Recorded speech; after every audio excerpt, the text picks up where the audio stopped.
Comenzó el año 2016, pero todavía tenemos muy frescos los recuerdos del 2015. Por eso, en este programa especial vamos a recordar algunas de las historias más divertidas, más llamativas, más atractivas del año pasado. Nosotros vamos a contar en este momento, en este programa, 5 historias. Por un lado, la historia del tigre de Quequén, la cuarta versión sobre su vida, contada por Carlos Keller.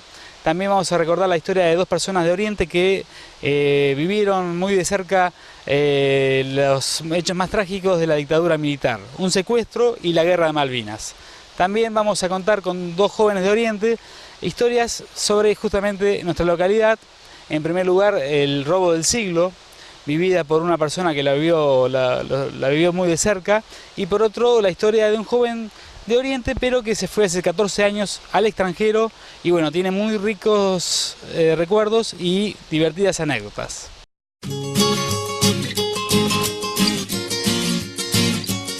Felipe Pacheco, el tigre de Quequén, vivió hace más de 140 años en la Cueva del Tigre.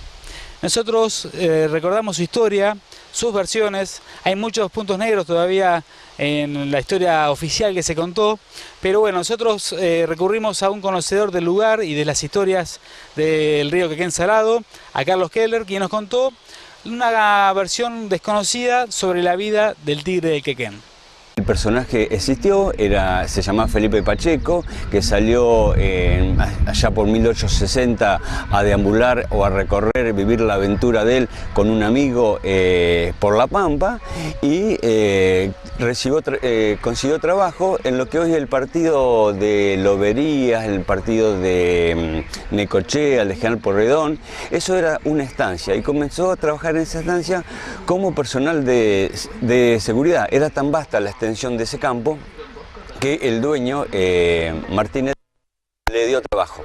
Era para mantener la seguridad dentro del campo. Lo cierto es que Martínez Dios era un militar, le tocó viajar al frente de batalla en la guerra del Paraguay y se ausentó por mucho tiempo. En ese tiempo que faltó Martínez Dios, Felipe Pacheco, nuestro personaje, se pelea con el capataz del campo. La cuestión que la pelea fue bastante feroz, este hombre era muy hábil con el cuchillo y lo termina matando. El capataz se llamaba Jorge Rodríguez y la cuestión que lo mata y mansamente Felipe Pacheco va a la justicia sabiendo que era la mano derecha de este militar, de su patrón que tenía mucha influencia, se entrega en la justicia en Dolores. ¿Cómo? Deduzco yo, posiblemente iba a entrar por una puerta y iba a salir por otra sabiendo que trabajaba con este famoso militar. La cuestión que no fue así, en el proceso y lo condenaron a la cárcel. Cuando lo trasladan a Buenos Aires, a la cárcel de Casero, él se escapa. Ya para esto tenía familia, tenía 6 chicos y se escapa y se viene para Nuestros Pagos, que era una estancia de Benjamín Zubiaurre, donde lo conocía. Benjamín Zubiaurre era muy amigo de su patrón, como Martínez Dios. La cuestión que le da trabajo y en lo que hoy es el partido de Coronel Dorrego. Para ese entonces también en la provincia, como había muchísimos bandidos rurales y este hombre era perseguido por la justicia, hace una especie de patrulla rural al mando de un comandante, Aldaz, que después la historia lo muestra como su nombre era Gorra Colorada, y se dedica a patrullar la provincia para detener a estos personajes, estos bandidos, como lo nombra Kiko, bandidos rurales. La cuestión que cuando se acercaba a los pagos de acá de Coronel Dorrego, precisamente a la estancia de Zubiaurre, Felipe Pacheco tomaba su caballo y recorría el Quequén Salado hasta el paso del Médano, que hoy lo conocemos como Cueva del Tigre. Venía la partida de Aldaz, que lo andaba persiguiendo. él se refugiaba, salía del campo de Benjamín Zubiaurri y se refugiaba en la cueva que existía detrás de una cascada, en lo que en ese entonces se llamaba el Paso del Médano. El Paso del Médano hoy lo conocemos nosotros como Cueva del Tigre. Era un paso natural que existía para pasar los arreos, las tropas, el ejército, hasta también mucho antes había pasado Calfucurá con su último malón. La cuestión que lo persigue varias veces, viene a recorrer el Quequén Salado y en una de esas lo detienen y se le habían achacado, le habían sumado todos los delitos que había en la región, se lo habían achacado a Felipe Pacheco, total que le hace una mancha más al Tigre. La cuestión que lo detienen, lo llevan a Dolores y lo único que le pueden comprobar en Dolores era ese primer asesinato que hizo él trabajando en los pagos de lobería. Le hacen el juicio, lo condenan a 10 años y la pena la cumple en Caseros. Para suerte de nosotros, los de la región de influencia del Quequén Salado, Eduardo Gutiérrez, que fue un novelista, sabiendo que este hombre estaba preso, fue varias veces a entrevistarlo y de ahí sacó datos para hacer la famosa novela El Tigre del Quequén. Y esto de que se dice que robaba los carruajes, que estaba esperando al acecho, ¿eso es parte de la verdad? ¿Es parte de...? No, es parte de la fantasía de Eduardo Gutiérrez, que dice que este señor se refugiaba, vivía constantemente en la cueva y cuando pasaba un arreo o una diligencia o una caravana de algo, los asaltaba. La verdad era que él vivía, trabajaba como peón rural, tal así que cuando declara él en el juicio, se declara, su oficio era peón rural. Trabajaba con Zubiaurri y esporádicamente cuando venía una partida, en ese momento se escondía. Si hoy nosotros nos metemos en una cueva que existen en el río detrás de una cortina de agua, sabemos que es imposible vivir por la humedad, por el frío. Bueno, sí, por mucho tiempo no puede. Muchas razones.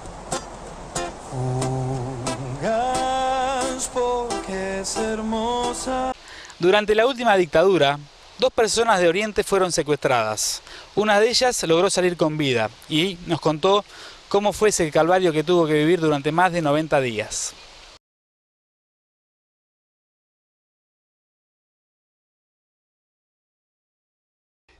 Cuando me fui de acá en el 69, al mes nomás que estaba acá, en Bahía Blanca, ya empecé a militar en la Juventud Peronista.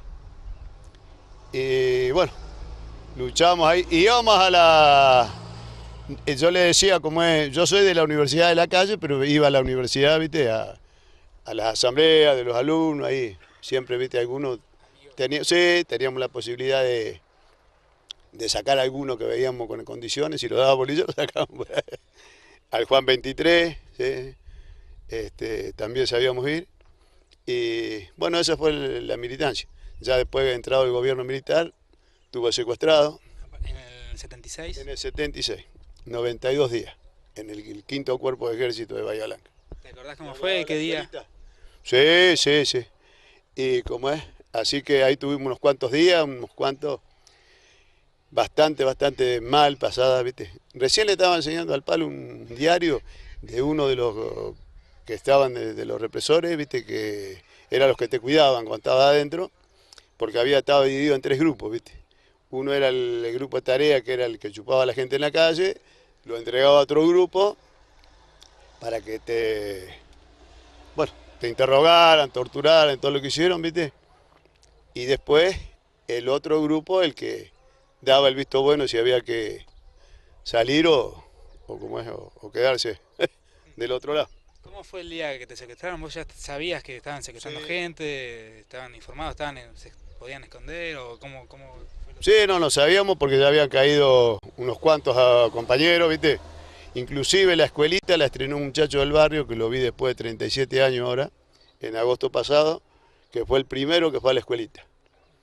Claudio Collazo, ese militado en el peronismo de base, y ese fue el primero, y era del barrio nuestro. Así que el barrio, a pesar que era chico, dio bastantes cuadros políticos. Del barrio fuimos secuestrados 3. ¿Qué barrio me dijiste, Don Bosco? Villa Miramar. En ese tiempo era Villa Miramar, ahora es que todo Bellavista. porque era ¿Estaban en tu casa? ¿Cómo? en mi casa, en mi casa. Un 13 de agosto. ¿Tu familia? Sí, sí, sí, sí, sí. Estaba casi vestido yo, porque yo sabía, viste, me puse los zapatos y una campera, porque estaba, viste, había venido como a las 2:30 de cenar de una casa un muchacho amigo, un socio que trabajamos junto a la albañilería, así que me estaban esperando, más o menos hora y media, más o menos, como que ya calculaban que estaba dormido. Ahí entraron, bueno, hicieron bastante lío en casa, viste, rompieron varias cosas. Y bueno, tuvimos en jaque la familia, toda la familia en jaque. Pero gracias a Dios la puedo contar. Gracias a Dios la Y puedo. en ese momento, ¿qué podés recordar? Bueno, todo el tema del interrogatorio, ¿te picanearon? ¿Cómo fue? Sí, sí, hubo una parte de tortura, sí, pero bueno, menos mal, viste, que uno no estaba. Bueno, eso era un poco la suerte, viste, era un poco la suerte. Hubo capaz gente menos comprometida que nosotros y nos salió bien, viste. Porque te digo, mi padre tenía un amigo que trabajaba en Vialidad Nacional, era inspector de camino, y era muy amigo del capellán que pertenecía al Quinto Cuerpo. El capellán es el del ejército, es el cura, ¿viste? Y, ¿cómo es? Entonces, ¿cómo es? Este hombre trató de hablarlo, ¿viste? A mi viejo, fue como a los 15 días que yo estaba, fue a visitarlo y a tomar un vinito, como hacían ellos, ¿viste? Bueno, y le dijo, capaz, déjame, yo te voy a ver si puedo hacer algo, si puedo averiguarte algo. Y como a los 15 días volvió y le dice, mira, me enteré que Mingo está bien, o sea, está vivo, ya bien en ese tiempo era estar vivo. Y bueno, y los viejos impacientes, ¿te imaginás? Claro, ¿eh? Y como a los, déjame ese otro tiempito más. Y ya pasó un mes y le dice, bueno, quédate tranquilo que va a salir con vida. Y después, viste, cada día que pasaba era un siglo. Para mí que estaba adentro, como para los viejos que estaban, viste. Claro, pues ya sabían que no estaba pasando Claro, nada. más o menos era casi una seguridad que salía, viste, vivo. Así que, bueno, y algunos amigos, viste, que quedaron en el camino, viste, lamentablemente a causa de todo esto que ha ocurrido, viste. En el 98, cuando salimos campeones en Argentina, yo estaba en Neuquén, me fui a Neuquén, y ahí los encontramos con unos cuantos militantes.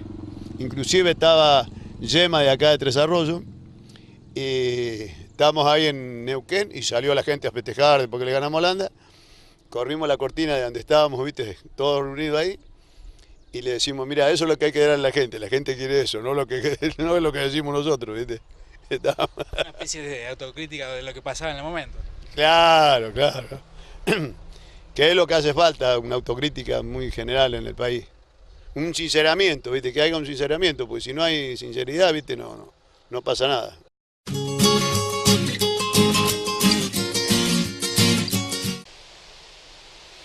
También durante la última dictadura militar sucedió uno de los hechos más trágicos de la historia argentina, la Guerra de Malvinas. Allí murieron más de 600 soldados argentinos y bueno, nosotros recordamos en ese programa especial cómo se vivió en Oriente, pero también cómo vivió la guerra el único colimba de Oriente que llegó a las islas, Miguel Ángel Gutiérrez. El año 82 fue un año bastante particular para el país y ni hablar para Oriente. En marzo se festejaba el 70 aniversario de nuestro pueblo. Todavía se consideraba la fecha de fundación al 17 de marzo de 1912. Desde 1981, el delegado municipal era Luis Gianecchini, que en esos días inauguraba el barrio Padre Menrado Sugar.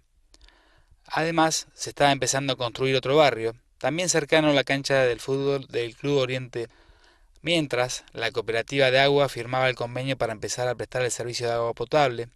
Carlos Pugliese la rompía en Ave Fénix, sucesión de Antonio Moreno estaba en su apogeo, la cooperativa agrícola presentaba un nuevo autoservicio, el Oriente Fútbol Club inauguraba su cancha de hockey sobre patines y, en el Quequén, Juan Carlos Agel y Carlos Contreras comenzaban a enseñar básquet por primera vez en nuestro pueblo. Durante los festejos por ese nuevo aniversario, nadie imaginaba que un par de meses después, la zona viviría una de las peores inundaciones que se recuerde, fenómeno climático que casi se lleva puesta a la usina hidroeléctrica del sur y que también provocara graves pérdidas en el campo, principal sostén económico de nuestra economía. Menos se imaginaba que en solo 15 días nuestro país iba a comenzar una guerra, y menos que pibes de nuestro pueblo iban a tener que ser partícipes de esa loca incursión bélica. Hoy, 2 de abril, recién hemos comenzado con la actitud de recuperar las Malvinas y toda su zona de influencia, y ya flamea la bandera argentina en nuestra tierra.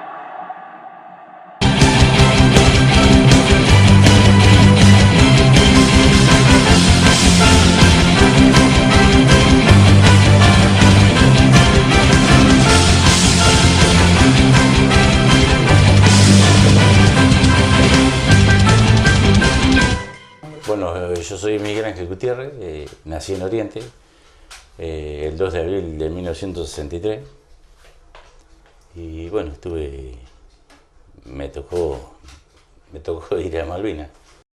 El proceso militar, comenzado en 1976, estaba erosionado. La dictadura ya había cometido la mayoría de las desapariciones de personas, había logrado silenciar a la mayoría de los actores sociales, pero la crisis económica pegaba fuerte.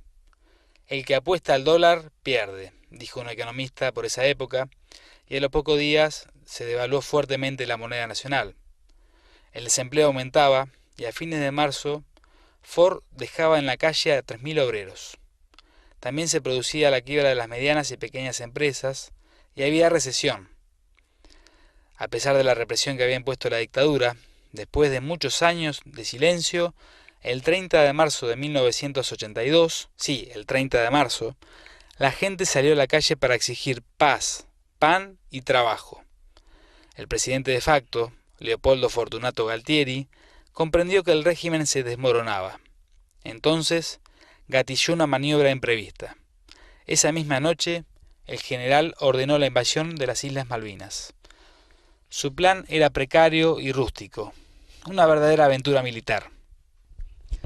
El 2 de abril, cerca del mediodía, asumía el poder en las islas el general Mario Benjamín Menéndez, el gobernador a quien Miguel Ángel Gutiérrez, el soldado de Oriente que estuvo en Malvinas, junto al grupo de policía militar, tendría que cuidar. Estuve 2 o 3 años en Punta Alta, estaba trabajando de carnicero en Punta Alta y bueno, después volví cuando volví ya tuve que ir a hacer servicio militar. Claro. Y sí, estaba haciendo servicio militar en Bahía Blanca, había empezado el 2 de febrero y bueno, fui a policía militar y en abril nos dijeron que hicieron un grupo y tuvimos que ir a Malvinas. Sí, habíamos hecho campito, un poco de campito, pero... ¿Qué significa campito? Campito era intrusiones que te hacían en el campo, ¿no? O sea, ibas al campo, estabas en carpa un mes y pico. Y te dan un arma, aprender... Y aprender a desarmar, a armar, a tirar. Claro.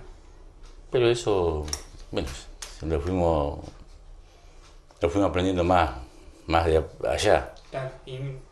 Y mientras vos estabas haciendo el servicio, ¿se hablaba algo de que podían llegar a tomar las Malvinas? Y no, un día nos dijeron que los preparáramos porque habían tomado Malvinas, así que teníamos que ir.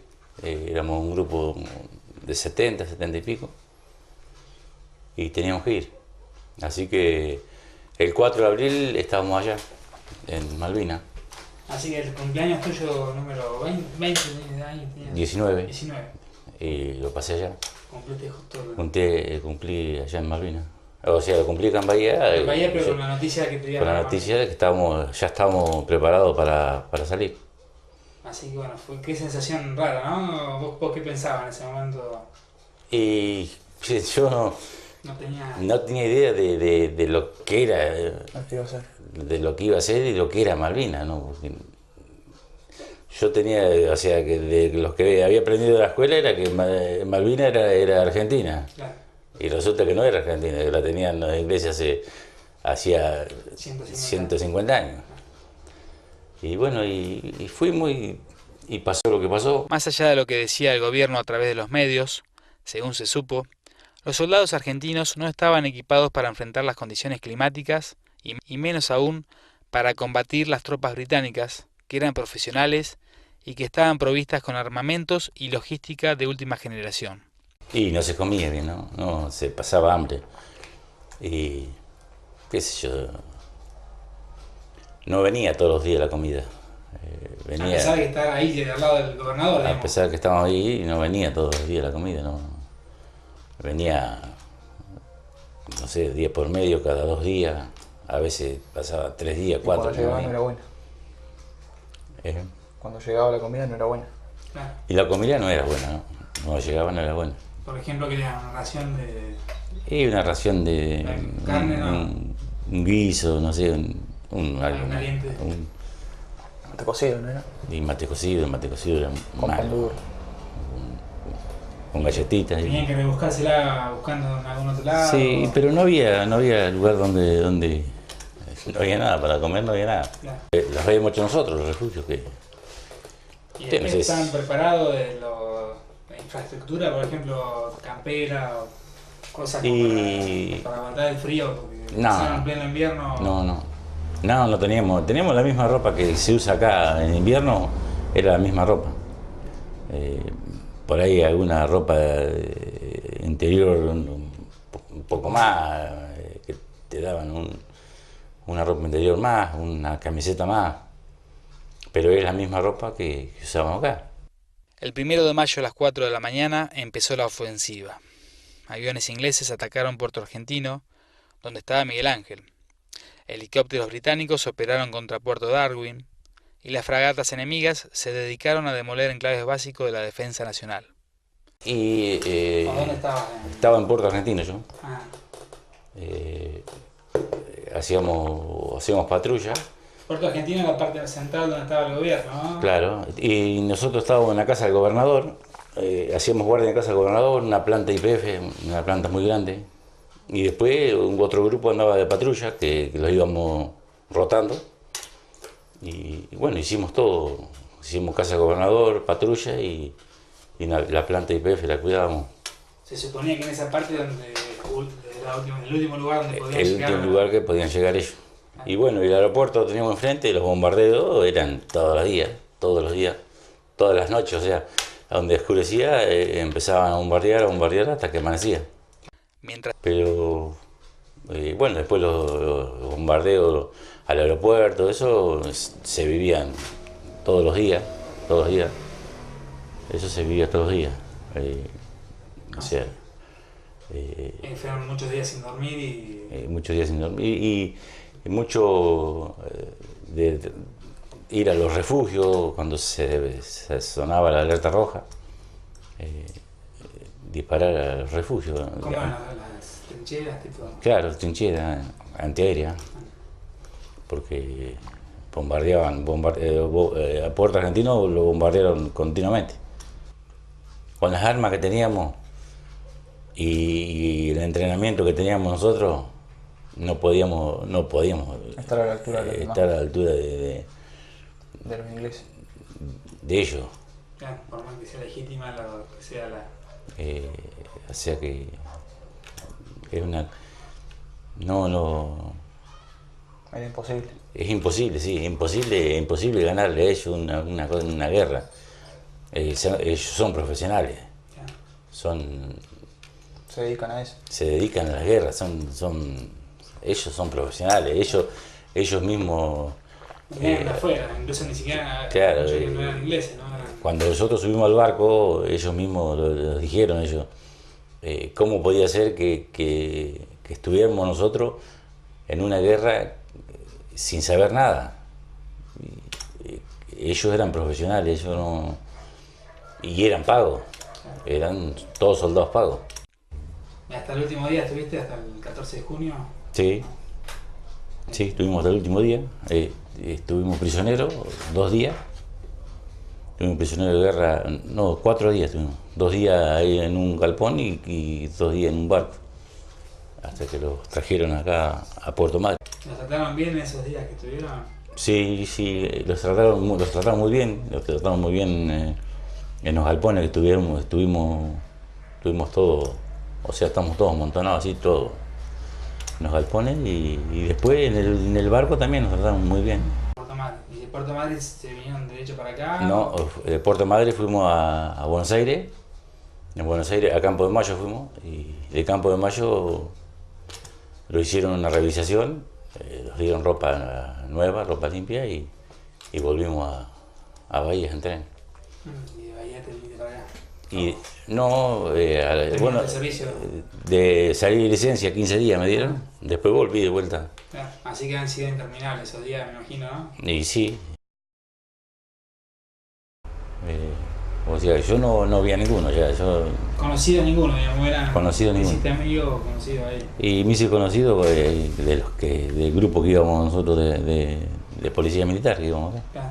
¿Y tuviste algún amigo, algún compañero que falleció? No, nosotros no. Nosotros no fuimos al frente, pero vivimos el bombardeo de Puerto Argentino.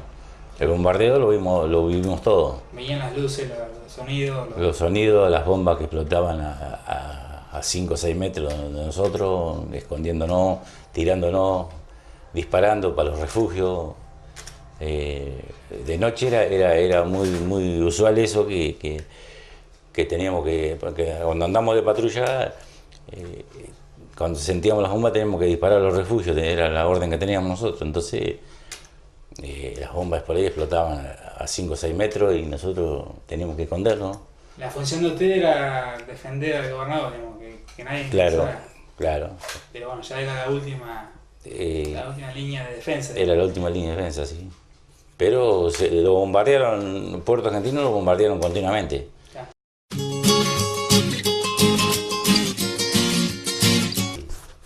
Y bueno, después, qué sé yo, se vio muchas cosas feas se vivieron. Vi muchas cosas feas de los bombardeos, de chicos que venían disparando, que venían heridos, que no sabía lo que les pasaba. No podía hacer nada. Y no podíamos hacer nada, teníamos que seguir, tratar de salvarnos nosotros. Y por ahí le damos una ayuda, por ahí, pero viste, Era complicado. se complicaba porque... Eso de Rambo, Sí. Rambo está en la película, Sí. Después ahí... Y sí, viste, Rambo fue una película así, pero... Y bueno, y seguimos, qué sé yo, ¿no? Seguimos disparando hasta que llegamos a los refugios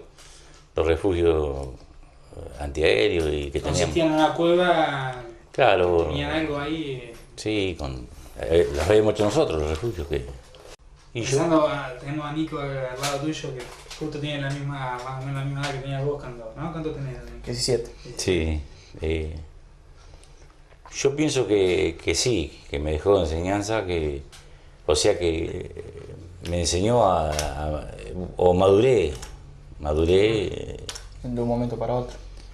Maduré, o sea, De golpe. Maduré que jamás pensé que iba a ir a una guerra. Y Se metieron me metí, fui y bueno, la saqué barata. Yo la saqué barata, o sea, y los compañeros míos también. No fuimos,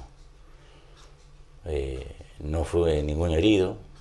De la tropa nuestra no había ningún herido. Y después de haber terminado la guerra, terminaste el servicio. Y después ¿O le dieron una licencia? le dieron licencia, después me lo dieron la baja. Y volví a Oriente, no, qué sé yo, no... Fueron meses, como años complicados, los primeros. Los primeros años fueron complicados, sí, porque no... A veces, viste, Te vienen recuerdos de la noche. sí, te vienen recuerdos y aparte, viste, yo no conseguía trabajo, y todo se complica, viste, se va complicando. La cabeza te funciona. te funciona y aparte de lo que había pasado yo y de que todo estaba ahí, estaba de ahí. Y yo quería olvidarme y salir de ahí. Claro. Bueno, después empecé con los camiones y hoy sigo con los camiones. Claro. Hoy sigo con los camiones, traté de olvidarme, no me olvido porque Sí, los recuerdos están siempre ahí, pero trato de llevarlo. Tengo mi familia, tengo los 2 chicos. Claro, formaste familia, tenés 2 hijos. 2 hijos. ¿Cómo se llama? Jonathan y Nicolás. ¿Qué tienen? Y Jonathan tiene 25 y Nicolás tiene 17. Claro. Y la gente de Oriente siempre, o sea, nunca le pedí nada yo, porque yo siempre me las arreglé yo, pero la gente de Oriente siempre... Con respeto, te trató. Siempre me trató con respeto, siempre me respetó mis ideas de que yo pocos fui a los actos. Ya el último no me llamaron porque ya se daban cuenta de que yo no tenía ganas de ir. Bueno, yo después de 25 años fui al primer acto que me entregaron una medalla en Bahía. Después de 25 años fui, porque me insistieron ellos, yo ni él. Bueno, después fui 2 o 3 veces más, pero... ¿Quedaste en contacto con alguno de los...? Sí, estoy en contacto con ellos, sí. Sí, los que están en Bahía estoy en contacto con ellos. Claro. Así que bueno, se puede decir que es una herida que ya se cerró, digamos, Malvinas, o cómo lo podés plantear ahora. Y yo pienso que no se va a cerrar. A mí, porque siempre van a estar los recuerdos, lo que pasé. No estuve al frente, pero pasé mucho, vi muchas cosas, mucha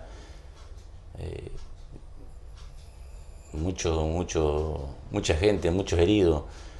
Ayudé en los hospitales, ayudamos nos íbamos y ayudábamos nadie nos mandaba, íbamos y ayudamos. Y bueno, eso no se te borra más, eso no se te borra más.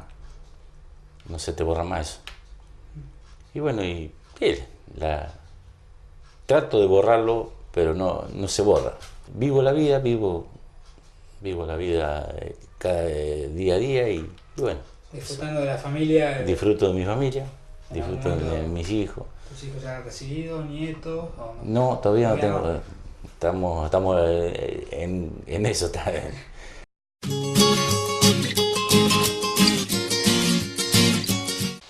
Para el Día del Periodista, entrevistamos a Guillermo Tenaglia, quien nos contó cómo formó su vocación y cómo se transformó en un periodista exitoso en Tandil.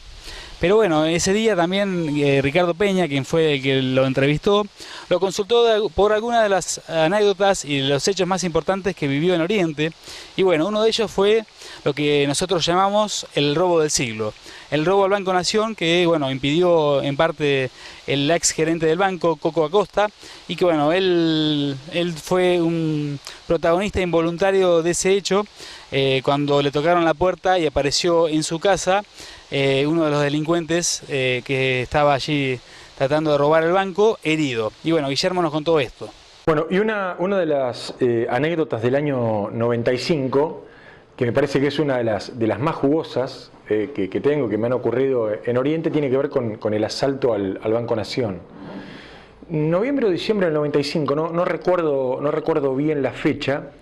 Al otro día empezaba a trabajar en la cooperativa, allá en la planta de cereales, de palero y bolsero, no me acuerdo. Creo que era así, paleando. Piñero era el encargado de la planta. Y ese domingo por la noche, habían asaltado el banco. Imagínate, la conmoción en el pueblo, ¿no? El pueblo estaba conmocionado por lo que había pasado. Tiroteo, heridos de bala. Acosta era en ese momento el gerente. Lo hirieron. Había un uno de los delincuentes que había sido apresado, había prófugos, policía por todos lados. Realmente se había modificado, digamos, la tranquilidad de Oriente. Ese domingo cierro local, cierro los juegos, voy a la confitería. Me acuerdo que estabas vos, estaba Omar, bueno, había otros parroquianos. Me llevas a casa en la moto de Pirucho, y en ese momento, me acuerdo en el viaje, esas cuadras, fantaseábamos con que si nos encontrábamos con el chorro, que iba a pasar, que nos podía robar la moto, no sé, un montón.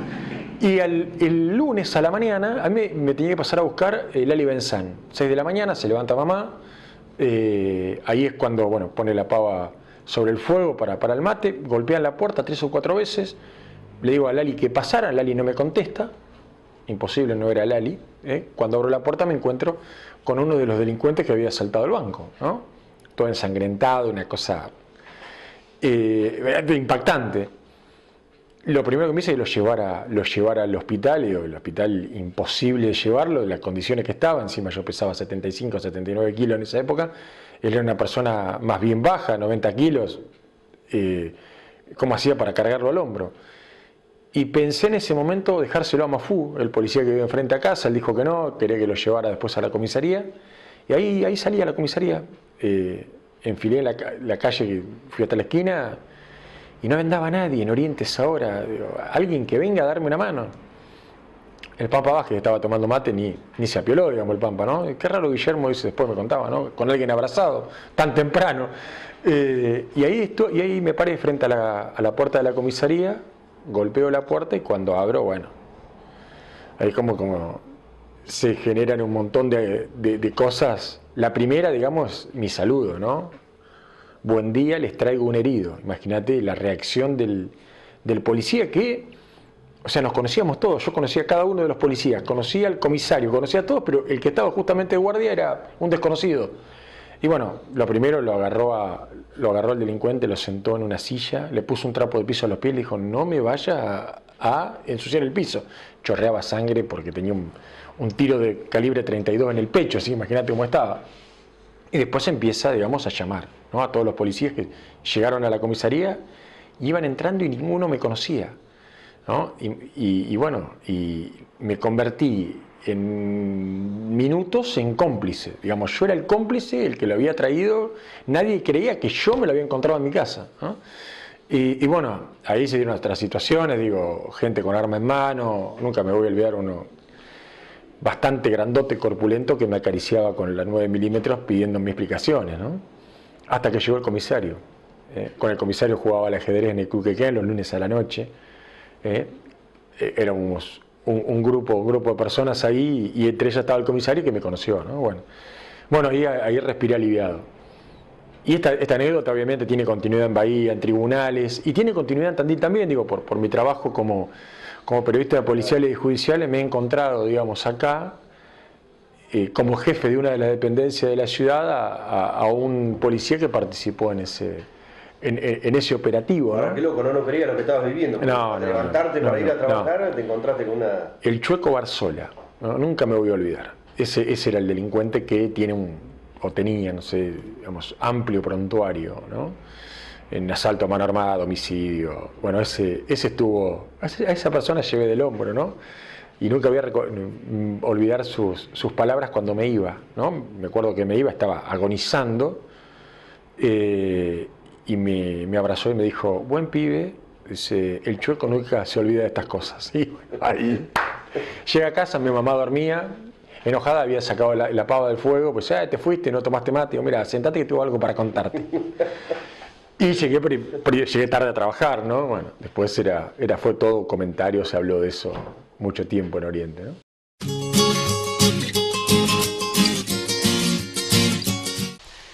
En el último de los recuerdos de este programa especial sobre el año 2015, vamos a recordar justamente una entrevista que, bueno, fue tal vez la más renombrada, la más escuchada y la que tuvo más repercusión, que fue la que le hice a Facundo Villar, precisamente acá en el Puente Viejo. Bueno, Facundo vivió 14 años, está viviendo todavía en Canadá, y bueno, él nos contó muchas anécdotas de allí, pero también de sus viajes por el resto del mundo.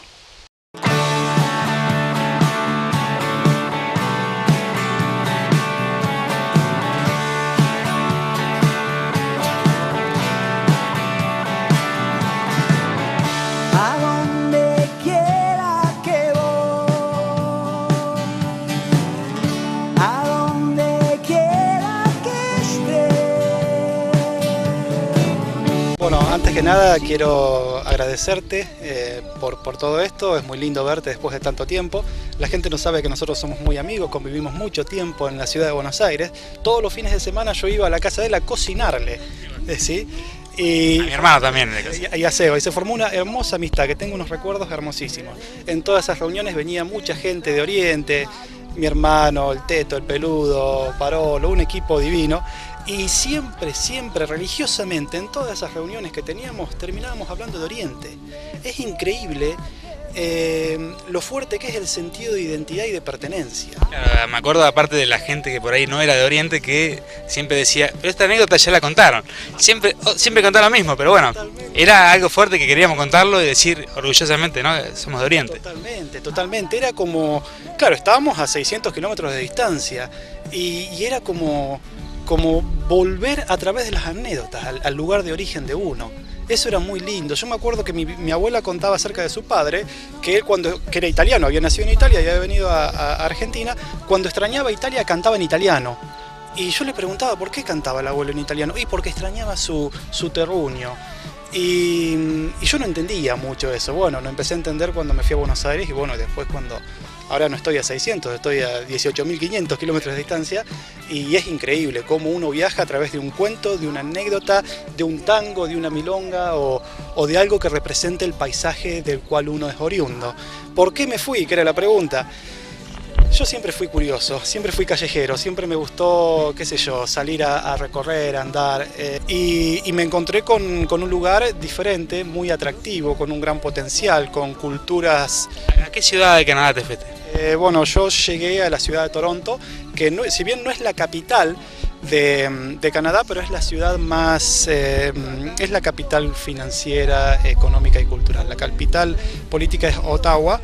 Y bueno, yo caí en Toronto, una ciudad muy bella, una ciudad donde el 65% de la población son inmigrantes de los puntos más distantes y extremos del mundo. Al principio es muy difícil, ¿sí? Mis primeros 2 años y medio fueron muy difíciles porque no tenía los papeles. Vivís con una incertidumbre que vos te comprás una bicicleta o te comprás un microondas y no sabés cuánto tiempo lo vas a usar. Sí, porque te pueden deportar en cualquier momento. Yo tuve visas que la iba prolongando, Visas de estudio, digamos. Exactamente, visas de estudio, pero llegaba un punto en donde Migraciones te dice, no, mira, escuchame una cosa, vos no podés ser un estudiante eterno, o te vas, o, bueno, otra opción no me daban la opción de irme. Pero bueno, yo en forma paralela apliqué un proceso de residencia permanente. Sí, en donde si vos eras joven, si tenías un título universitario, si sabías inglés y francés y bla, bla, bla, bla, encaminabas un proceso, si eras aceptado por supuesto, en donde al término de 24 meses te daban la residencia permanente canadiense, que con eso sí te permite trabajar y estudiar y tener los mismos derechos y obligaciones que puede llegar a tener un nativo. Bueno, encaminé ese proceso que se demoraba 2 años, pero en forma paralela tenía que tener un estatus. Y yo no quería caer en ilegal, así que tenía las visas, que le iba pateando, a los 16 meses me dicen, no, andate. Ya está, ya estuvo, ¿viste? No te podemos seguir extendiendo las visas, así que bueno, estuve 7 meses de ilegal, ¿sí? Hemos pasado por todas las instancias y todas han sido enriquecedoras en su momento. Vivir con incertidumbre debe ser de las cosas más feas que te han pasado, porque te levantás a la mañana y no sabes si te van a meter preso y deportar, o si vas a llegar a tu casa para tener una cena con mi hermano en ese caso y mi cuñada Mariela, o con quien sea, ¿sí? Yo siempre digo que hay 2 tipos de inmigrantes. El inmigrante con estatus legal y el inmigrante con estatus ilegal. La persona ilegal, pobrecitos, no te das una idea lo que sufren. Se cortan un dedo y no pueden ir a un hospital porque puede que sean deportados y viven con miedo. No debe haber peor cosa que convivir con el miedo. Y hay gente que ha sido perseguida políticamente o religiosamente o han tenido problemas de marginación, ¿sí? Y no quieren volver a sus países de origen, no quieren volver, se quieren quedar y viven escondidos y laboralmente tienen que trabajar under the table, se dice en inglés, que trabajar en negro, ¿sí? En donde si a vos tu empleador no te paga, vos no tenés ningún derecho de nada, de reclamarle nada a nadie, porque no tenés estatus.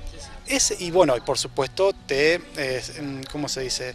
Te pagan muchísimo menos de lo que puede llegar a cobrar una persona con papel. No podés reclamarle. No podés reclamar nada, hay muchos abusos también, eso uno lo ve. pero bueno, están contentos al menos de que no están en Nicaragua o en Guatemala o en El Salvador o en República Checa o en Croacia, que la han pasado muy mal. Argentinos, por ejemplo, ¿viste uno? Sí, hay muchos argentinos. En sí, en Canadá hay 500.000 de hispanos y argentinos somos 5.000. O sea, la población argentina representa el 1% de toda la comunidad latinoamericana. Orientales, sí, ¿sabés que hay una pareja que fueron nacidos él nació en Oriente, polaco, ¿cómo se llama? Luis Polaco, ¿sí? Familiar de Mario Polaco, de todos los polacos de acá, del Oscar. Ellos nacieron en Oriente y a los 20 años se fue a Canadá, lo he visto en varias oportunidades. Han charlado de... Sí, también. La persona, él me decía, él en 30 años o 40 años creo que vino 2 veces o 3 veces, y él me decía, y se le llenaban los ojos de lágrimas cuando me decía eso. Mi pueblo es Oriente y va a ser toda la vida Oriente. Y yo tengo los recuerdos más lindos de mi infancia, de mi adolescencia, de mi juventud. Por eso cuando una persona desarrolla ese sentido de identidad y de pertenencia, por lo general no la perdés nunca. Y después podés estar en los lugares más bellos del mundo, en las playas más lindas, en los ríos más lindos, pero te vas a sentir que no son tuyos, que son prestados. Sí, lo vas a disfrutar, vas a estar en Cancún. Es lindo Cancún para estar 5 o 6 días o una semana, pero no es tuyo, no te pertenece. Yo prefiero venir acá, al río, que esto sí es mío.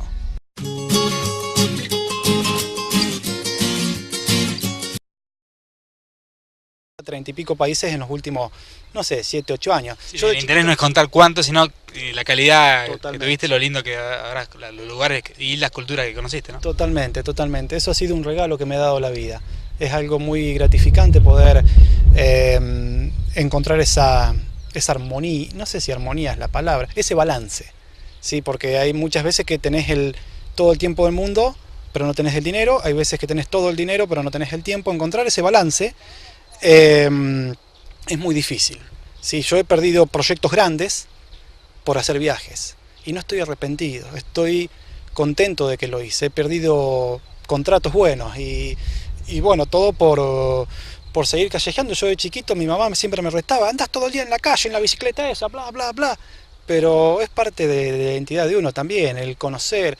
Yo estuve 5 años estudiando en la universidad, me gradué, qué sé yo, nunca fui a buscar el título, me lo mandaron por correo a Canadá y el analítico.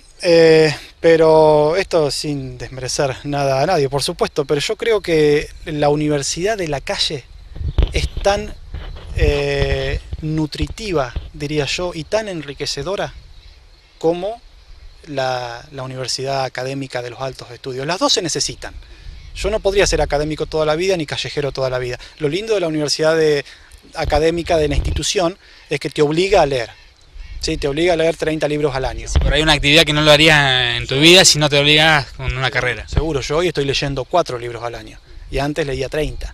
¿Entendés? Pero por otro lado ganás, perdés tal vez por lo académico, por lo intelectual, pero lo ganás por otro lado, el hecho de yo he tenido la suerte de ir, por ejemplo, a hacer un voluntariado a África.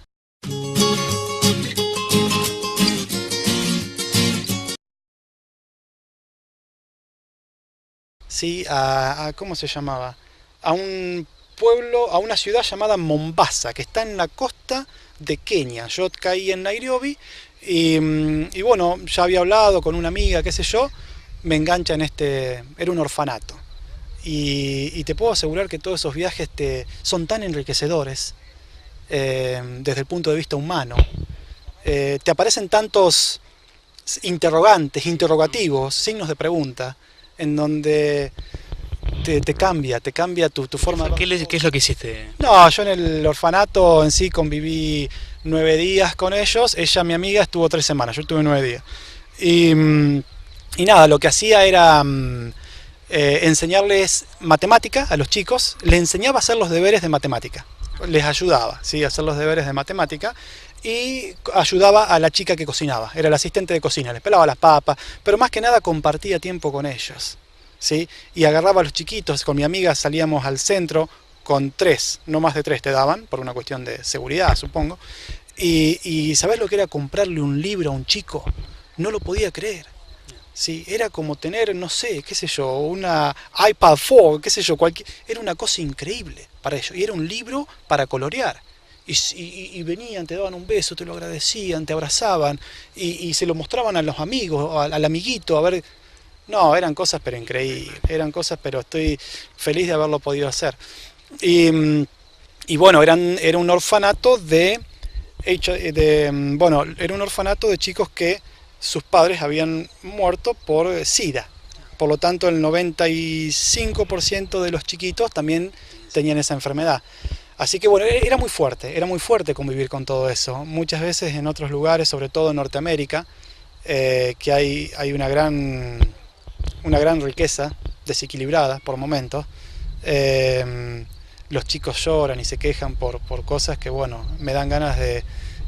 debería ser una especie de mandato, enviar a oír alguna vez en la vida, como los musulmanes van a la Meca a rezar y evocar a Abraham, no, ¿a quién evocan? A Mohamed, ¿sí? Debería ser algo mandatorio para el pueblo norteamericano, sobre todo para las sociedades industrializadas ricas, ir a lugares así para ver realidades extremadamente diferentes.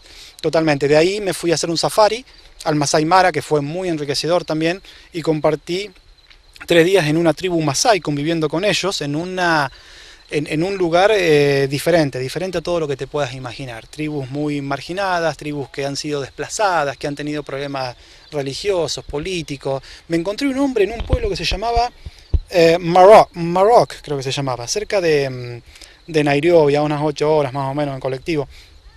Me pongo a charlar porque todos te hablan 3 idiomas, tienen una pobreza extrema, pero todo el mundo te habla 3 idiomas. Entre ellos, estamos hablando en Kenia, ¿sí?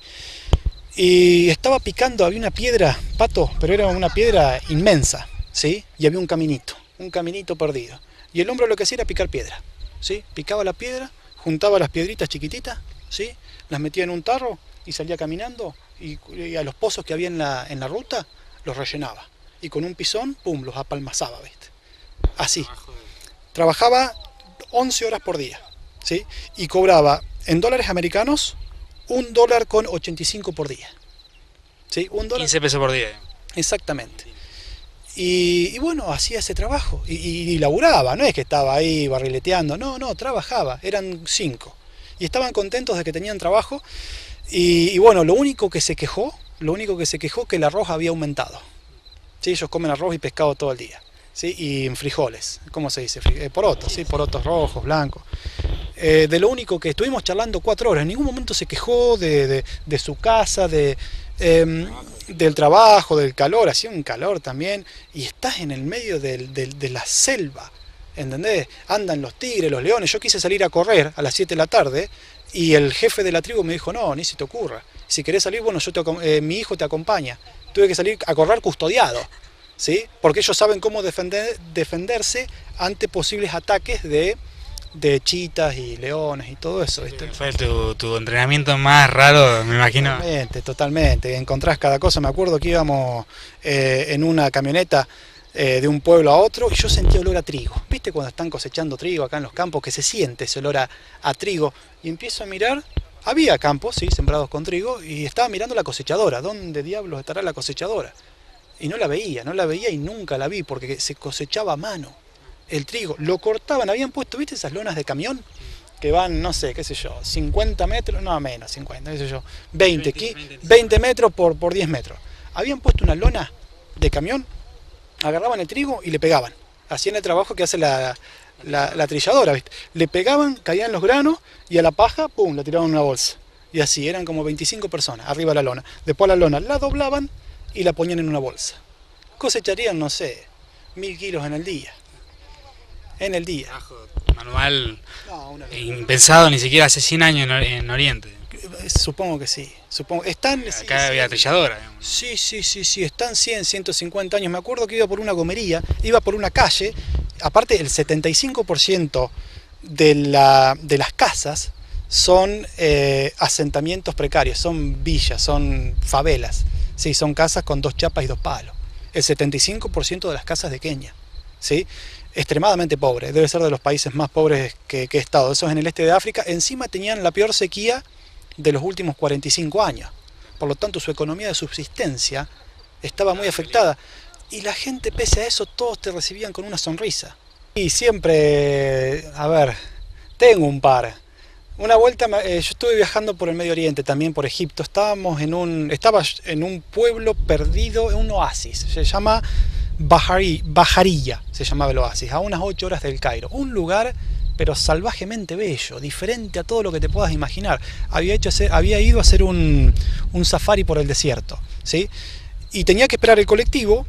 El colectivo venía, no sé, a las 5 de la tarde y esto eran las 3:30. Tenía 1 hora y media de espera en una paradita muy precaria. Imagínate un pueblo extremadamente pobre, extremadamente caluroso, con todas esas mujeres con sus velos y sus vestimentas y los hombres también. Y bueno, yo tomaba agua y comía bananas todo el día, ¿sí? Tenés que estar hidratándote constantemente, totalmente. Tenés que tomar 4 o 5 litros de agua. Aparte estás en el desierto, ¿entendés? Y sí, era, no me acuerdo qué mes fui, creo que era en octubre o septiembre, hace mucho calor en el desierto, en Egipto, en esa época. Había un puestito de bananas, digo, bueno, voy a comprar 2 o 3 bananas. Me acerco, un puestito era un carro con esas ruedas de hierro que había del año del ñaupa, y le pido las 2 bananas. Cuando se las voy a pagar, el hombre me pregunta con un inglés muy cortado, me dice, ¿de dónde eres? Y le digo, soy de Argentina. Y se me pone a mirar así, me agarra de la mano y me dice, come, vení. Y empezó a caminar, a llevarme por pasillitos perdidos y lugares inhóspitos. Me acuerdo que había un lugar en donde vendían pollo, pero te vendían el pollo vivo, ¿viste? Había una jaula con, no sé, 20 pollos y vos manoteabas el que te gustaba y te lo llevabas, ¿viste? Por lugares así, eran callecitas muy pequeñas. Llegamos a su casa y me decía, vení, dejó el puesto, dejó todo, dejó las bananas, ¿viste? Llegamos a una casa que era una especie de ranchito muy precario, muy humilde. Abre la puerta, estaba la mujer, ¿sí? Cocinando, preparando la cena, supongo. Y me dice, vení. A la mujer ni le dijo ni hola, ¿viste? Ella siguió cocinando, ¿no? Desesperada para mostrarte lo que tenía. Abre la puerta de la pieza del hijo y había una foto de Maradona cuando jugaba en el Nápoles, ¿sí? Una foto, pero era un póster, perdón.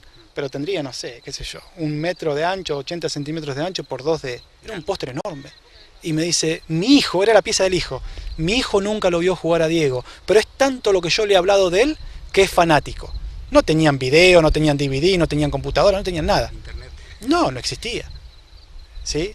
Y lo miraba, y se quedó mirando como venerando a un santo, a un dios, ¿sí?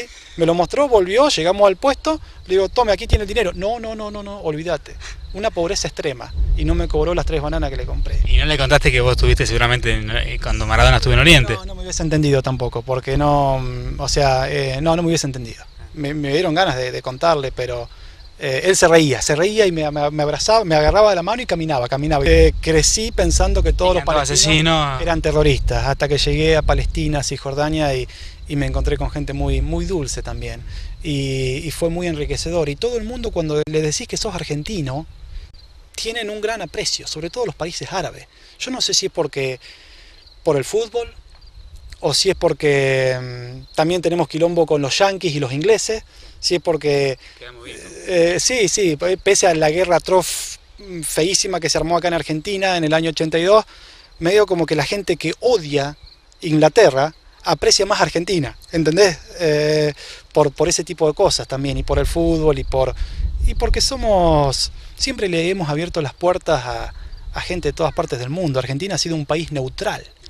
Yo cuando voy y me pongo a charlar con una persona de África, de Asia, de Oceanía, que ahora estuve en la Polinesia, o de donde sea, cuando le decís Argentina, todo el mundo se sonríe, ¿sí? Y te dicen, me encantaría conocerlo, ¿sí? Y contame de dónde sos vos. Yo siempre le hablo de mi identidad, le hablo de que vengo de una región, a 8 horas de Buenos Aires, que es un lugar donde hay muchos gauchos, que el gaucho es el cowboy argentino, y que vengo de un pueblo, de una región de gente muy buena, muy digna, y bueno, y que hay mucha gente que trabaja la tierra, que trabaja en el campo, y son personas que en soledad y en mutismo le aportan el 60 o 70% de las divisas que entran año a año al país.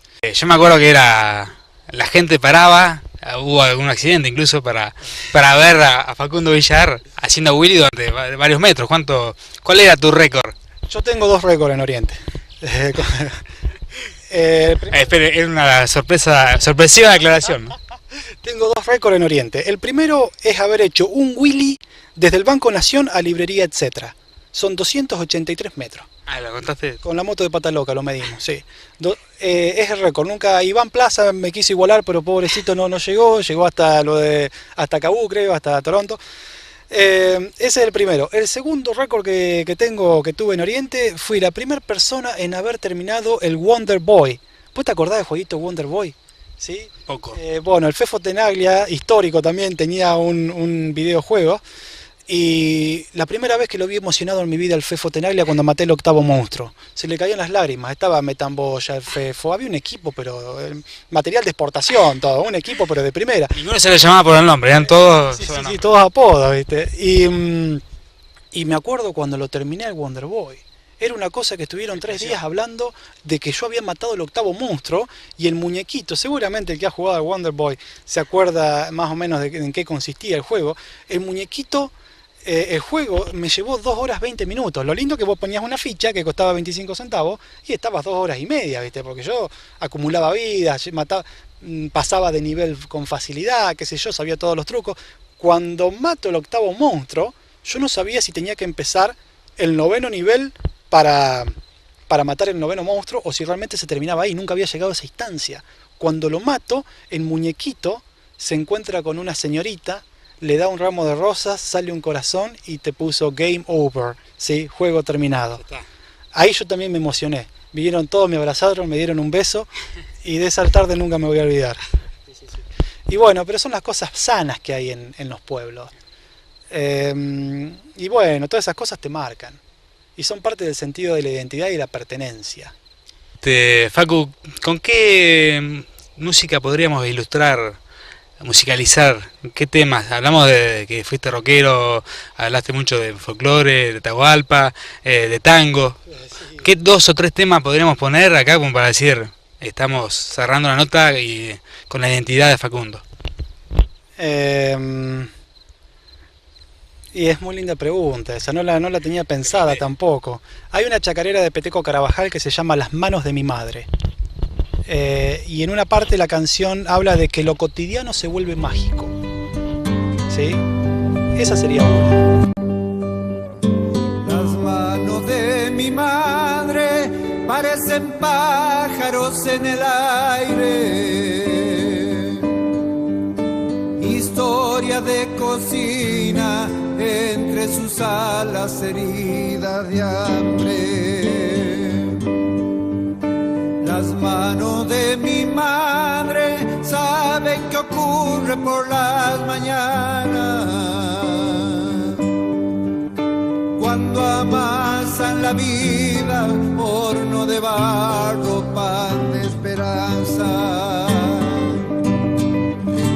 Las manos de mi madre llegan al patio desde temprano, todo se vuelve fiesta cuando ellas vuelan junto a otros pájaros, junto a...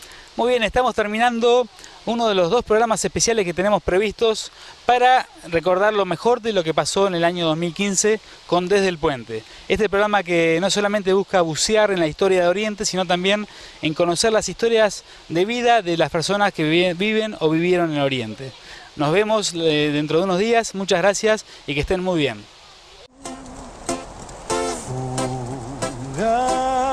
Pasa la vida junto a ti y a ti, a quien más quiero, amado amor, amor.